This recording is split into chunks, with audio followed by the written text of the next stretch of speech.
I'm Coach Corey Wayne, and this is my video coaching newsletter. And the topic of today's newsletter is going to be texting that attracts women versus texting that repels women and ruins attraction. I've got an email here from a guy who looks like I think he read my book once, and he got himself an online dating profile, and then he had one gal that responded to him that he went out and actually went to lunch with her. And that was like a month ago, and they haven't even gone out. And in the meantime, he's discontinued his online dating account, and he's not talking to any other women, which, you know, when that happens, it's like, how are you going to practice if you're not talking to anybody else and you only got this one girl who's really not paying you much attention? And that's what a lot of guys do. They get themselves in this trap of, oh, this one girl, this is it. This is the girl I'm going to be with. And then they start, acting like a zombie, just like all the TV shows and movie programs that they watch do. It's like, oh, I've got to pursue this girl like a robot until she eventually throws in the towel and I make her mine. And this is how you waste a lot of your time, a lot of your life, and you end up being just very sexually frustrated, having a bad case of blue balls, and not progressing so you can get better with women. He says, "Hi, Corey. I'm hoping you can help me out with a girl that seems to have gone cold on me. Some background. I'm recently divorced after 9 years of marriage. I met a girl online. We emailed for a while. She eventually gave me her number, and then we exchanged texts for a few days. I asked her to meet me, and she readily accepted. We ended up meeting for lunch." That's a huge fuck up right there. You don't take a chick that you want to become your lover. You don't meet her out for lunch. That's something that a friend would do. You want to meet her out for drinks in the evening, or at like a happy hour, or a wine and cheese bar, or just some place where you can have some appetizers and coffee or tea if you're not a drinker. Because if you want to be her lover, then you do things that her lover would do. And as her lover, a man's job is simply to create a fun-filled romantic opportunity for sex to happen. So how the fuck, when you're planning a lunch in the middle of the day, is that an opportunity for sex to happen? It's not. It's basically a way of saying, gee, I'm really sorry that I like you, so I'll take you to lunch first, and hopefully I won't piss you off. And then maybe, Your Highness, if you like me, you'll let me take you to dinner. And that's what a lot of guys do. That's like their mentality. They have this pleaser attitude, or I gotta kiss a woman's ass and act like a total fucking weak bitch, like all the effeminate men on all these ridiculous TV shows do, and of course the women go bananas over them, which is just absolutely absurd because that shit doesn't work in the real world. He says, she told me to call her to set something up, and so he says, the date went well, and while we didn't make definite plans, we talked about getting together again. That's another mistake. When you start talking about the next date when you're still on your first date, that communicates that this shit doesn't happen to you very often. It doesn't happen to you very often that you actually go out with a woman. And when a guy does that and he's trying to arrange a second date, the reason most guys do it is they fear that, what if I can't get her on the phone? It'd be better just to make a definite date here so I feel good about myself. I get some certainty. And all he's doing is communicating his neediness and his unworthiness to her. So right off the get-go, you're fucking up. Like, so that's two big fuck-ups right there, and that's after the first date. And I talk about these things in my book, and that tells me that you don't know the material very well because you're just making unnecessary mistakes. She called him the next day, or she texted him the next day to say how great it was to meet and how much she enjoyed spending time with me. Well, that's a good sign. Eventually we did, but it was a good sign for then when that happened. Because a woman's interest goes up and down based on her emotions. And so when you're doing things right, it goes up. When you're doing things wrong, it goes down. Eventually we did make plans to go to dinner, which we had to cancel because she was sick. At any rate, I could see I did a few things wrong and probably came off as too accommodating and too needy. And I'd say, again, when you're fearful that things aren't going to work out or that you're not going to get a second date because you haven't dated enough or you don't date very often, women can pick up on this. They know guys that are successful with other women, and they know guys that aren't.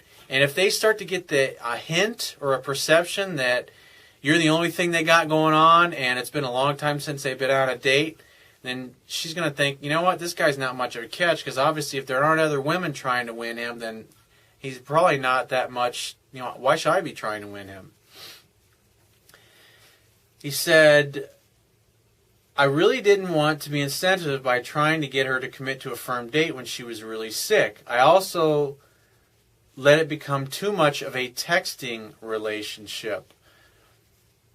You use the phone, the text, the email for setting dates, not trying to have a relationship. And a lot of guys get themselves in the habit of texting and calling women and emailing them and instant messaging them all the time, but yet these chicks never seem to find a time to go out on a date. And every time you ask her out for a date, she's always busy. She's got something else going on.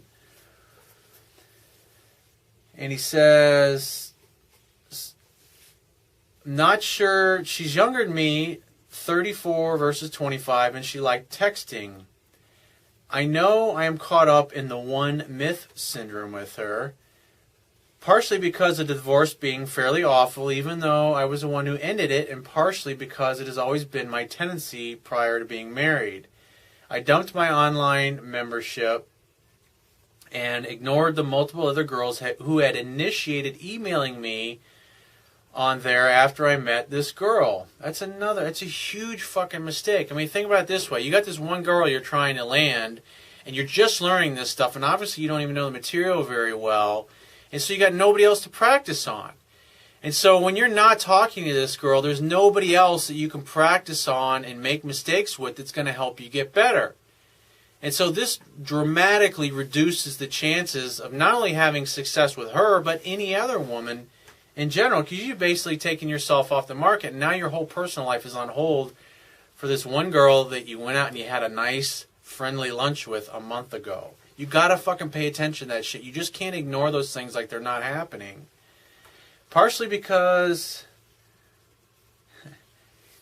he says, now all I do is I think about this girl only, and that's a problem. You get obsessed with a woman.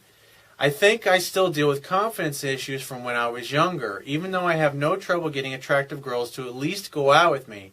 I think I still have lots of trouble advancing past this first stage of the relationship. Yeah, your problem is you can't get a second date because you act so needy either prior to the first date, or you act like a friend, or her personal assistant, or her butler, or her errand boy. And when you act like that, they'll love to have you as a male girlfriend or a friend, but you'll never get any, you won't have a relationship with them. He says, so here's some of the text basically. And he says, so after the second canceled date, he says, he texts her again. She says, hey, I'm pretty sick. Can I please take a rain check? So he's asking her out again. And she's saying no. And he says, hey, I'm really sorry you're still feeling bad. Of course you can take a rain check. I'm happy to get together with you when you're better and have some time off. Translation, please call me. I hope you like me, Your Highness. It's ass-kissy behavior. What I would have said, the best way when she says, hey, I'm really sick, say, hey, no problem, I wrote this down in my article, and it's a great way to handle the comeback because you don't need to be texting back and forth. She says, you ask her for a date, she says, I'm sick. And it doesn't sound like she offered any other day to go on. And so the best thing that you could say is something like, hey, no problem. I'm sure you'd much rather go out and try to impress me when you don't have snot running down your face, LOL. But hey, give me a text when you feel better so we can get together and have some fun again, honey. With a little smiley face. It's just something simple and sweet like that. And you're basically putting the ball in her court and going about your life and letting her see, when you worry about where she is or how healthy she is or if she's over her cold yet, you're putting your life on hold for her. And this way, and plus because you're too scared to risk her not calling you back. And that's what you have to do, is you have to be willing to take that risk for girls to not call you back. And then you realize, well, I guess I fucking blew it with her. On to the next one. But instead, you don't know that, so you're just still sitting here in limbo and things aren't really going anywhere. And she says, thank you, I'm really looking forward to seeing you again. And then he says, it's perfectly okay, I just want you to feel better. No need to try to eat dinner sick, probably thinking, why is this guy wanting to come to dinner when I have strep throat? Just kidding. Upon reading this again, he says, this seems like a stupid text on my part. And you're basically apologizing to her for the fact that she's sick and can't go out with you. And it's total weak and needy behavior. You're falling all over yourself to please her and to go out of your way to make her think that you're a nice guy and you're not a jerk, just like they do in all the TV shows, and the shit doesn't work in real life. He says, and I really look forward to seeing you again too. I like getting to know you more and more. This one may have been too much also, he says. And you're basically drooling all over her now at this point, and you're acting dopey. It's like you had one lunch date with her. She hasn't earned this yet. And then we texted again the next night about how she was doing. And so, obviously, he checks up on her. And so, basically, if you'd have responded like I had mentioned, just say, hey, give me a call or text me when you're feeling better so we can get together and have some more fun, honey. If you just said that, you wouldn't be having to do anything. And she'd be taking care of her cold or her illness, and you could be out dating and practicing these skills with other women and actually getting fucking better. So when she finally does contact you a few days or a week or two later, you're actually better than you were. You're more confident. You're more sure of yourself because you've been using these skills, because repetition's the mother of skill. He says, hey, hi, how are you? Just wanted to say hi and see how you're feeling. Been wondering how you've been doing with the pneumonia. Was just hectic out in Phoenix and got back late yesterday.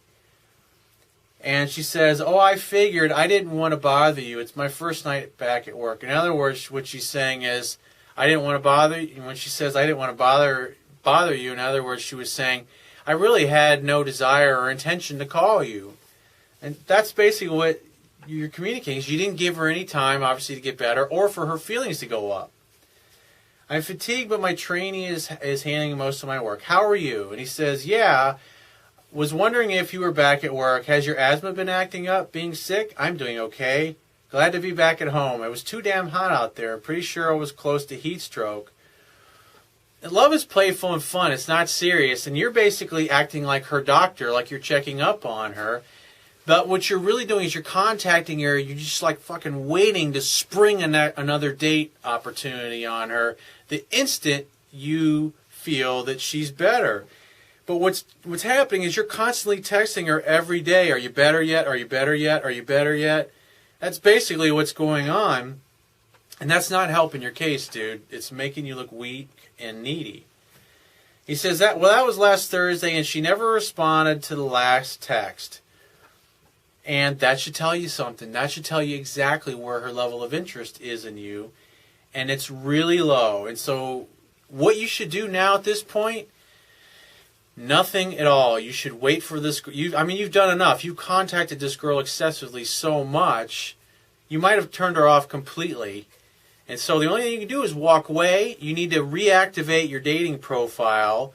And I put some links on the article on my website that'll take you to my ultimate online dating profile, a perfect way to model what your profile should look like. That'll get 2 to 3 really super high quality women that are exactly what you want to contact you on a monthly basis. And plus you'll have lots of other women that you can interact with. But the key is with online dating, and like what you're finding out, is it's a lot better for women to contact you than you trying to contact women. Because when you send emails, you're going to send a lot of them and get very low response. But if you put a great profile on there that tells women what it is that you want, and basically in a nice, charming way, hey, if this is you or you meet this criteria, shoot me a text. And so they're chasing you from the get-go. Whereas this way, with you contacting them first, you're chasing women that may or may not have that much interest in you. And so it's a lot more work. And that's what you're finding out with this particular girl. And the last thing he says, I like her a lot, but at this point, I don't want to continue to come off as desperate if I've already done that so far. You've definitely done that so far.